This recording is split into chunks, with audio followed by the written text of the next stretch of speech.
So what is up, guys? Nick here, helping you to master your technology. And let's begin with the boot up. I want to go ahead and time it here on each phone. 3, 2, go. We'll start with the Samsung Galaxy S25 Ultra. And we'll see how long this one does take to turn on. Now, I was starting the timer from the time I actually physically pressed the button.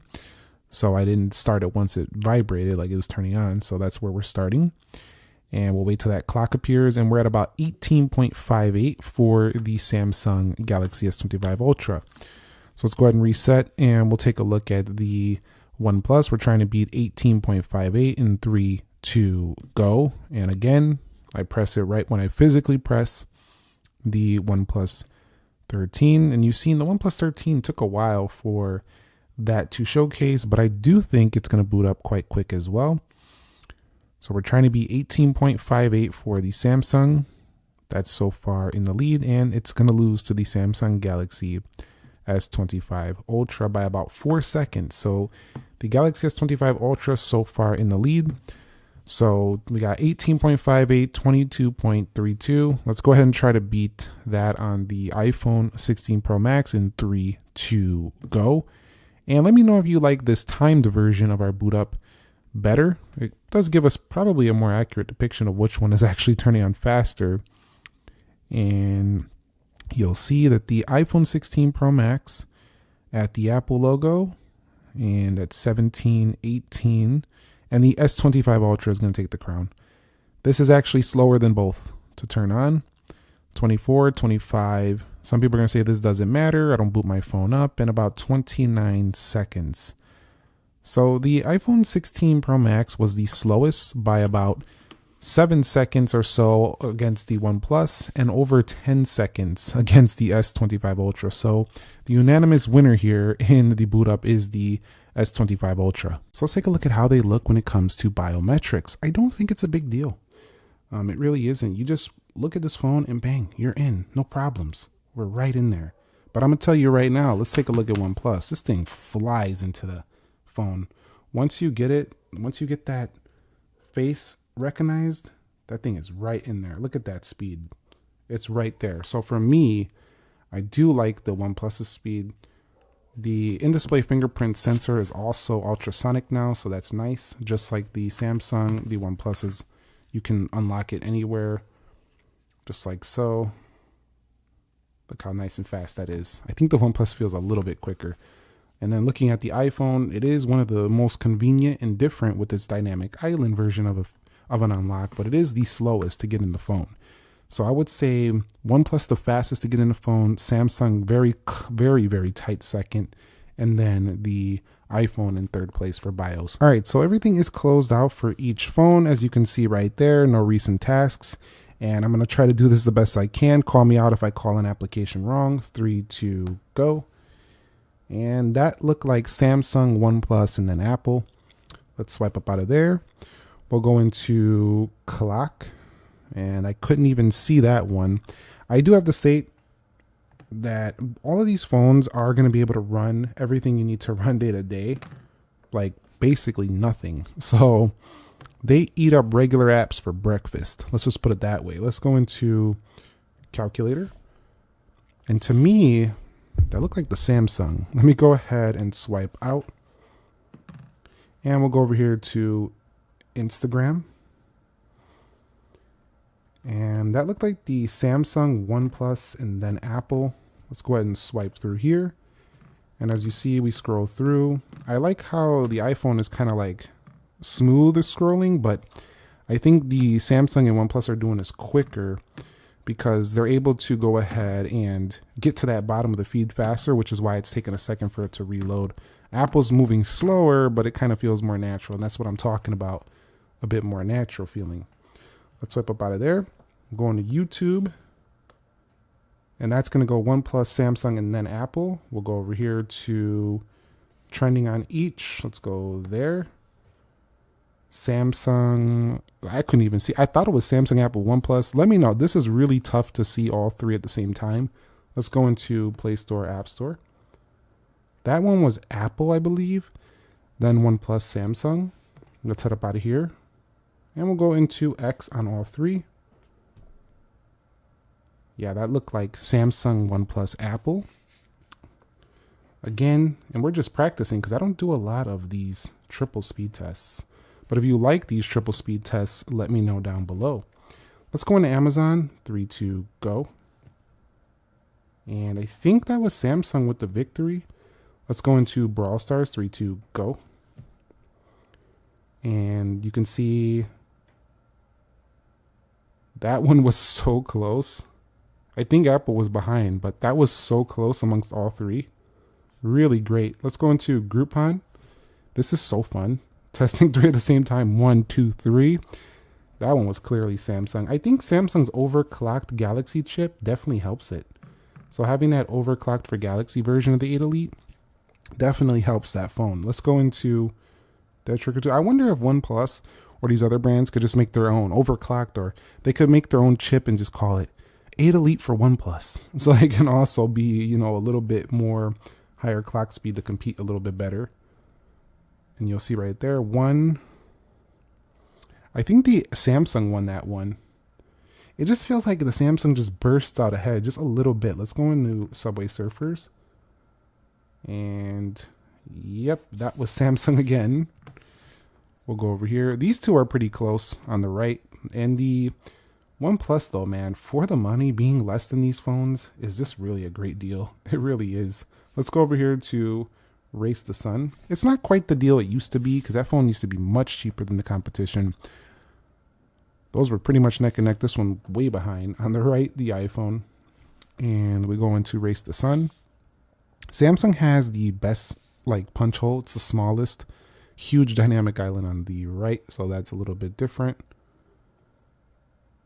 And I'm trying to get those lines out of the screen. The camera be picking up those lines. But RTS, pretty close on all of them, but the Samsung took the win. All right, so let's go ahead and swipe up out of here. And we'll go into Call of Duty. And we'll see what happens here. Once again, with this comparison, I can clearly see the anti-reflective properties on the Samsung. That's not really related to the speed, but it's just so noticeable. You'll see Samsung in the W here. And the OnePlus says, shut up, Nick. So I do need to shut up because OnePlus took that. And then Samsung and then Apple.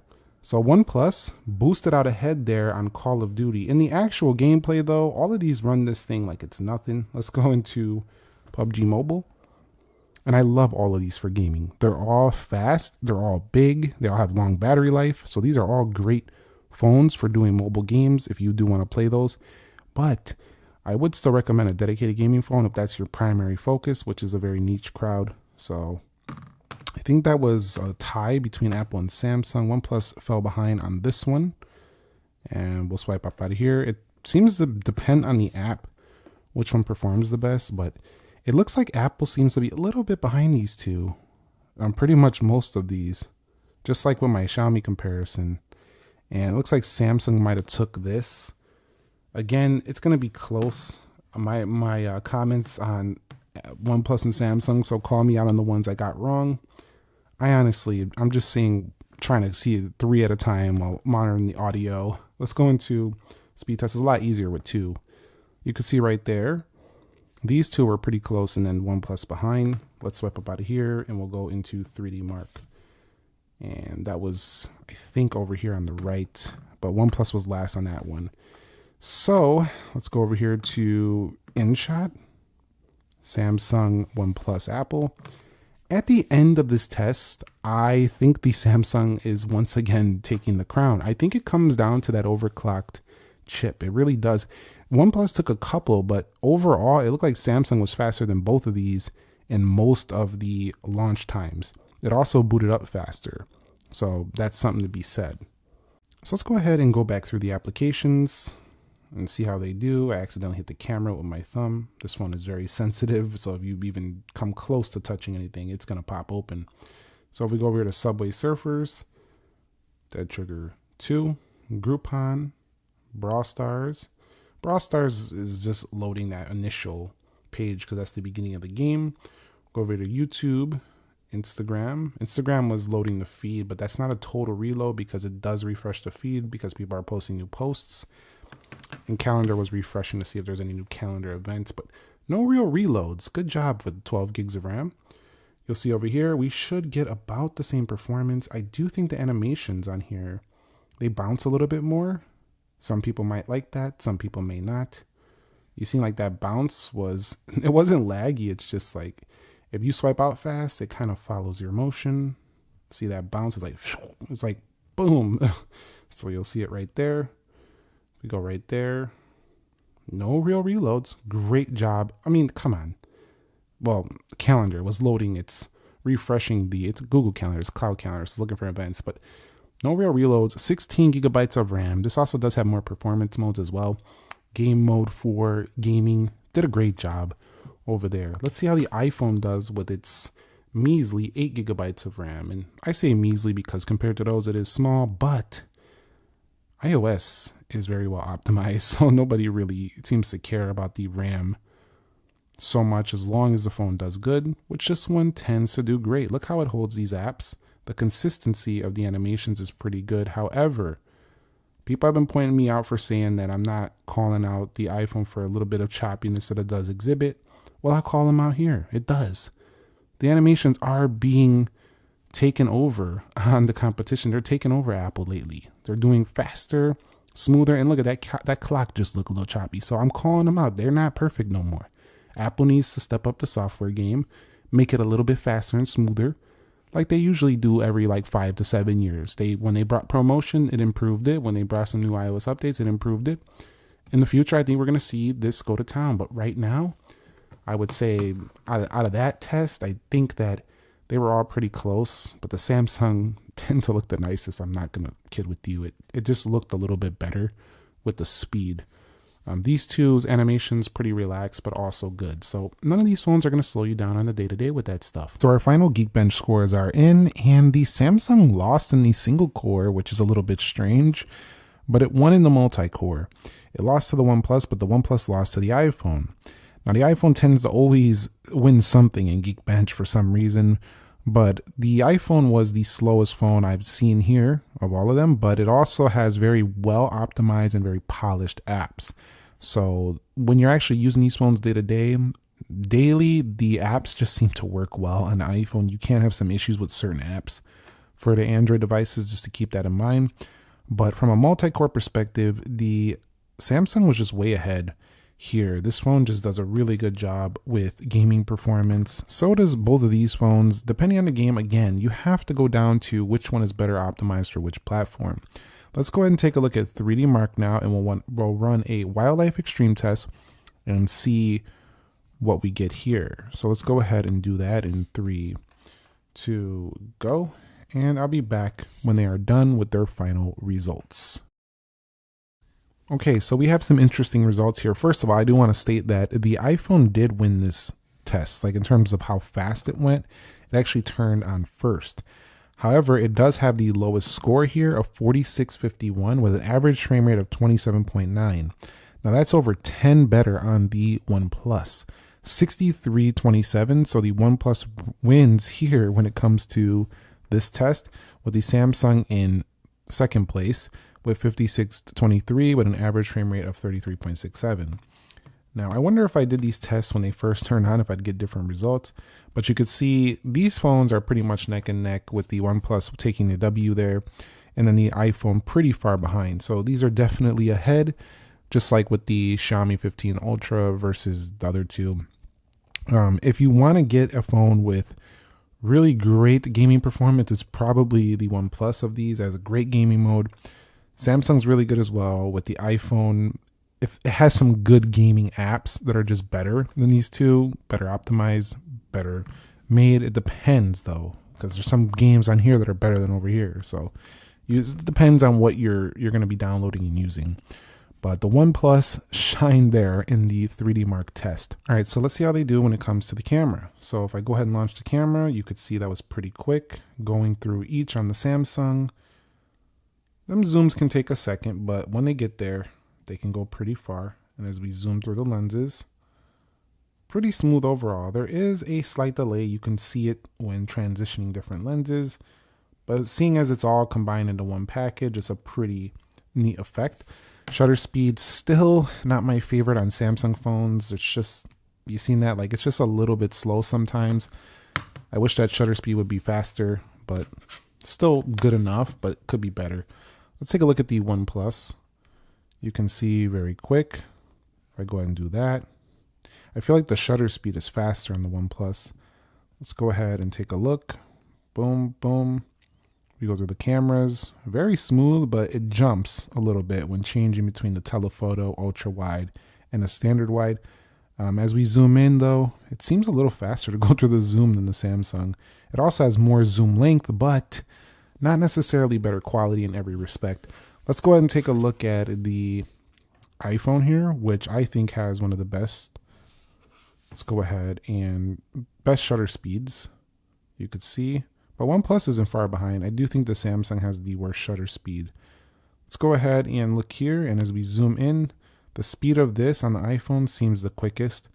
It also looks the smoothest transitioning between the lenses. So Apple does a really great job with the camera zooming, the transition between it. It looks very natural, very nice. So let's go ahead and wrap this video up. Which one do I think wins the speed test? I think overall the Samsung wins. I think it turned on faster. It felt a little faster. Animations looked the quickest. It wasn't very far behind the OnePlus when it comes to the 3D Mark. It also won in the multi-core and Geekbench with pretty close score to the OnePlus and the single core. So I think as an overall, the Samsung wins the speed test. The OnePlus is in a very close second and actually is faster in certain departments. So it is a very good value. The iPhone is last year's iPhone, so these are 2025 phones, so it's a little bit behind, but it's still an incredibly beast phone, has great software support, great updates, and while the animations tend to feel a little bit slower, it feels natural and you don't really notice it too much day to day. But the iPhone can use some work in terms of performance this year, as well as probably faster software animations. So I'm excited for iOS 19 and the upcoming iPhone 17 Pro Max. If you guys enjoyed this triple speed test, the second one we've done now, let me know if you want to see more of these down below in the comments section. They're a little bit harder to get the exact accurate results, but it's still fun. So let me know down below. Thumbs up if you enjoyed it, subscribe if you haven't already, and I will catch you all in the next episode. Nick here. Be sure to be well, and peace.